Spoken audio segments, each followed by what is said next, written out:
Will it be July 3rd evening? And, well, my little buddy's down here because if it sounds like a war zone, it's just everyone celebrating. Although, in my neck of the woods here, they've been celebrating for the last 2 or 3 days. We got a bunch of firework purchasers in this neighborhood. There's a guy up the street, I guarantee you, he spends at least a couple $1,000s on it. It's really nice. As a matter of fact, we'll go outside tonight and sit out the little lawn chairs up on the sidewalk and watch him. He does a show and a half, but they've been going off all during the day for the last couple days and scaring the little doggies. He's down here seeking refuge. But so if you hear the booms going off, and the thing of it is, they're big booms during the day. So I don't know if they're lighting off fireworks. I don't know if they're just lighting off big M80s or something to make them sound. But it would seem like it'd be a waste to, shoot off some of those nice sparkly ones during the day. You can't even see them. But that don't stop them. They shoot them 24/7. So we're down here ready to continue with our game. We've been watching the Guadalcanal, easy for me to say, video, amongst others. There's all kinds of gaming videos going on. And I forgot to mention, it is the Steam sale time. So we're going to maybe... you know what? I've looked at it. It's been on the sale for maybe a few days now. I think there's maybe 1 or 2 games, but ain't nothing really interests me. I've bought all the ones I think I want. I still got a wish list that's got 52 games on it, but we'll see. I don't know. We'll check out a couple of them. I think there's at least 1 or 2 I might pull the trigger on. But in this game, it is the Allied turn. Yeah, let's get on with some gameplay. I don't think too much obliviating on this channel. We done scooted our bombers down here. There's only a couple movement points from New Hebrides, and I was going to launch a big mission against this unit here, but the squeeze ain't really worth the juice. So I'm going to hopefully wait for this group of bombers to come within more of a range. We got 3, 1, 2, 3. We couldn't reach them. 1, 2, 3 here. We do have the ability to really swarm this one here, but bigger units to take on over here. So we'll see what happens. So that'll take care of hour number 3.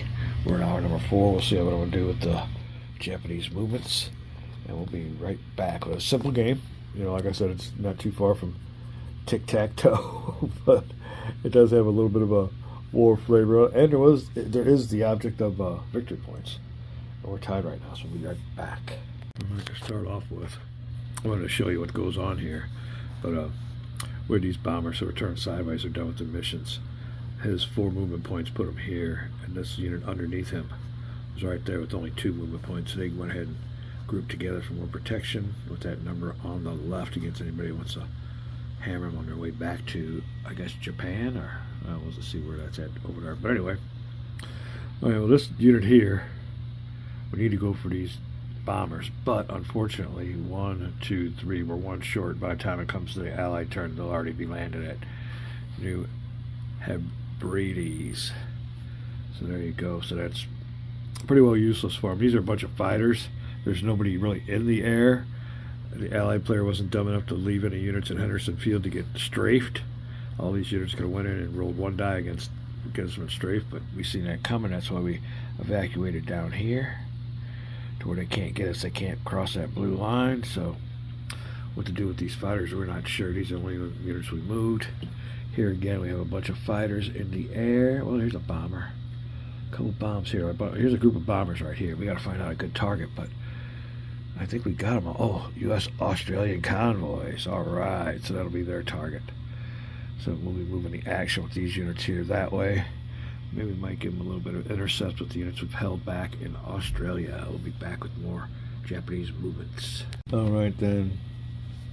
Ooh, intruder / Japanese player turns over. Move most of our air combat aircraft over here. Protect for the incoming stack. It's a 4 stacker corresponding with their 4 number on their Japanese command level. So they can have 4 units as their stacking limits according to their command level. So we got 4 squadrons or 4 aircraft there with a bombing mission against U.S. convoys. We have combat air patrols above them. More units coming in case this doesn't do damage. We have redundancy. and more redundancy here. But if this does get successfully bombed, that will pretty well take care of the targets until the card play comes up with these targets of opportunity. Again, we want to group our units in a stack to make them more formidable. You could use all their numbers. So we have 3 stack here, waiting for anybody that comes out of Australia. We're moving into the Allied turn 4. We'll be back. Or hour 4, rather. We'll be back. Well, for the Allies part, we'll go ahead and base our bombers. They'll make it there successfully. 2 New Hebrides, 1, 2. Flip them over to their based side. And that blue dots around that base means they cannot be strafed by Japanese units. They can't enter that space. So there you go there. Now, over here, I was going to attempt, and here's what I'm talking about, if you want to try to protect a target, Japanese target. Alright, sorry about the technical difficulties. Had to drop some trash. Okay, where was I for? I was so rudely interrupted. Alright, well these units here, these pilots, have taken off, and you can see they have a 4 hex range. They're the only ones I have out of that whole group in Australia with a 4 hex range, but it's in parentheses, which means they got to come back within the next hour, next turn. But they do have the range, 1, 2, 3, 4, and I want to intercept this old stack here before it gets to U.S. Australian convoys. Their next move, they'll go 1, 2, 3. They can't get there. I should be able to intercept them, but here's the problem with trying to do that little strategy we've been talking about, is they're going to get swarmed by at least a stack of Japanese zeros. They can have a 4 within a space. We can only have 3.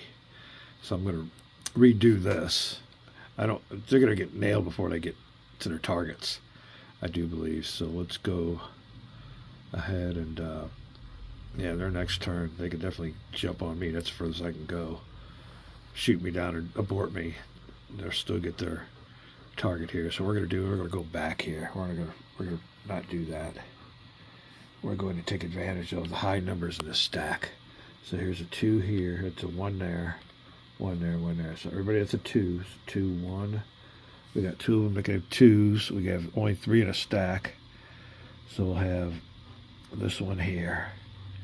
And the maximum amount of points we can have is 1, 2, 3, 4, 5 against 5, 6.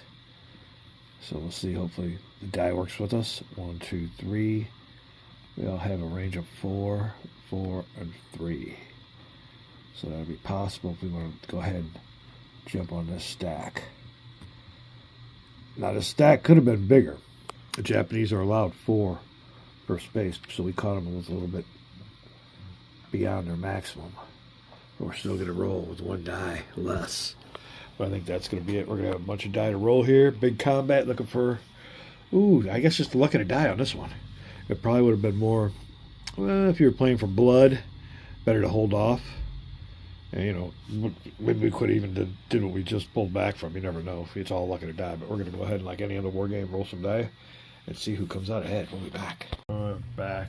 We had technical difficulties, but out of the die we rolled the 5, the Allied player got 1 5 and 1 6. So we're going to be answering back with a 6 Japanese die. So you go 1 damage and 1 aborted on that little stack there, but combat is simultaneous, so we'll see what they do with us. We'll see if we can't get this one without any difficulties. You don't like to die roll, but keep them on in. Alright, again, Japanese answer back, but they get 1 more die to roll because 1 came out. Alright, so there you go. Result of combat. Each one gets it damaged. Each one gets an abort. But unfortunately for the Japanese player, their planes are worth more shot down, so the Allied player will take a 1-point lead. We'll show you that here in a second. Be right back. Alright, now for the Allies, we're going to damage this unit here because it has the least strength. So he'll go into the damage and shot down, and they'll get their victory point for that one. For the abort, we'll use this one here. It's a 3 Ranger, 2 strength. We'll put him back in the abort, and we'll keep this one with a 4 range, 2 strength, still in the air. Now we have yet to assign our losses to the Japanese. Let me find out which ones. I think there's only two. Oh, there's three of them there. So 2 of them go on the track. And one gets to stay. We'll be right back. We'll keep this unit here. It's the strongest on the board.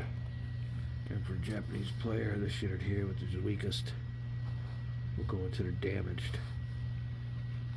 The U.S. player will get points for that. He'll not get points for the one that is boarded, though. We'll put him into this spot here.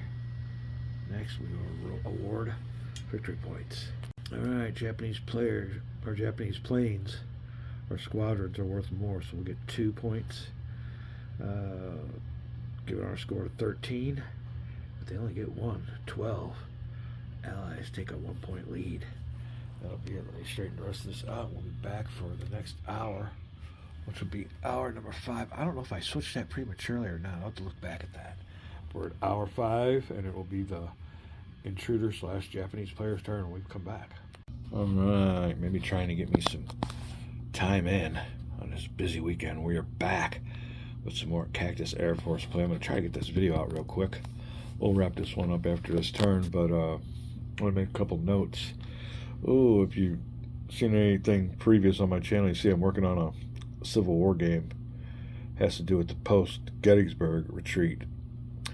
And I was just realizing, one of our games we got coming down the pike is by Mr. Ted Racer. And I always did know that it won't be our first game by Mr. Ted Racer because we have a second game. And we have played this game on my channel, Clash of Giants, Civil War. And we played the Battle of Second Bull Run. It was a great game. Like the system, familiar with the system. But it being, July 4th week or weekend, I was had in mind, I forgot, I got a Gettysburg game. We haven't played this. We played Second Bull Run. So the whole time I'm looking for Gettysburg maps, I had a nice one in my possession. Not that I'd use it. You don't want to copy his map, but you could use it as a reference. And I even had a thought, even though I doubt if I'll have any time, of setting that game up, playing Gettysburg. It's only Friday. But boy, I've been busy, and like I said, it's just busy on the holiday. But it's my little vacation, midsummer vacation. So keep an eye out. Maybe we'll get this on the table, get a quick game through. Although it takes me a month to play a little mini game, so I don't see any of that happening. But yeah, we did have that out. We were looking at it. To get back to this game here, I want to make a little note on rules. And it might say it in the rules, but I haven't found it. I'll look through again. But where I'm playing it as, whenever these units have combat like they just did, each one's going their separate ways. I don't know if you call it just one round of combat or only combat once. And I guess you could play it because, like I said, it don't really say in the rules. It's kind of vague on whether you can only have one round of combat. But the Allies just pounced on the Japanese, inflicted casualties. I'm playing it as if, all that maneuvering around and dogfighting means they have to go back to their base. So that's why I think they had them even turned sideways when they're done with everything, signifying that they're done and they're going to head back to our base. Now, you can play it to where they can right now have another round of combat because they're both in the same space. But I'm not going to play it that way, and you can do your own rules. And like I said, you can look through the rules and see, but they really don't say nothing about how many rounds of combat you could have. But the only thing that's leading me to believe it's played the way I'm playing it is you do turn the plane sideways. So when they're done with the dogfight, strafing, bombing, or whatever else is left. But there you go. It is the Japanese player's turn. There is a nice target right here. So I think that's probably going to be the target when we come back. Like I said, I want to wrap this video up real quick. It's been a great weekend of fireworks, barbecue, going to the zoo. It's hot outside. We're having a great time. And who knows? This is a great game. Oh, boy, I'd like to get this down. But like I said, I'm pressed for time. And I thought about just putting it down and having a marathon. Just starting to play. It'd be my first time I ever went through a regular game. Because on this channel, even during my winter off season, it takes me all winter to go through a game. Short attention span theater? Maybe. We're back.